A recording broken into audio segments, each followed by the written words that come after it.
আমাদের দেশের মাদকের সবচেয়ে বড় চালানা সোনার বাড়ির আশেপাশ দিয়া কক্সবাজার টেকনা। আগে শুনতাম বৌদি, এখন তো বৌদি নাই, বৌদি তো বদ হয়ে গেছে গা। এখনকার ওইখানকার দায়িত্বটা কে নিছে? বাড়ির আশেপাশের লোক। স্বরাষ্ট্রমন্ত্রী তো চেনার কথা। এতদিন ওই দিক দিয়ে মাদক আসা বন্ধ হতে উচিত ছিল। আইন দেওয়া কোনো কিছু হয় না। আইন কার্যকরী করার জন্য সাহস লাগে, সৎ সাহস লাগে, ইচ্ছা লাগে। স্পিকার, আমি আমার নিজের এলাকার কথা কি বলবো? আমার ঢাকার ৩, আমার উপজেলা নাই, উপজেলা গেছে আরেক জায়গায়।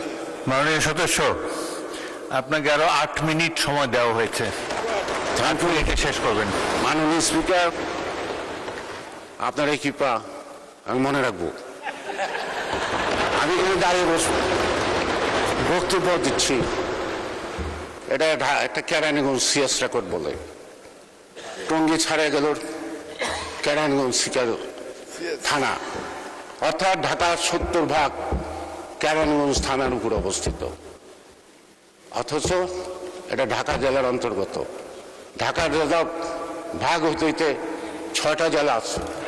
নরসিংহের হেডকোয়ার্টার আছে, মানিকগঞ্জের হেডকোয়ার্টার আছে, মুন্সিগঞ্জের হেডকোয়ার্টার আছে, নারায়ণগঞ্জের হেডকোয়ার্টার আছে, গাজীপুরের হেডকোয়ার্টার আছে। ঢাকা জেলার হেডকোয়ার্টার ঢাকার গলির ভিতরে ঢুকে গেছে। আমাদের কোনো ঠিকানা নাই।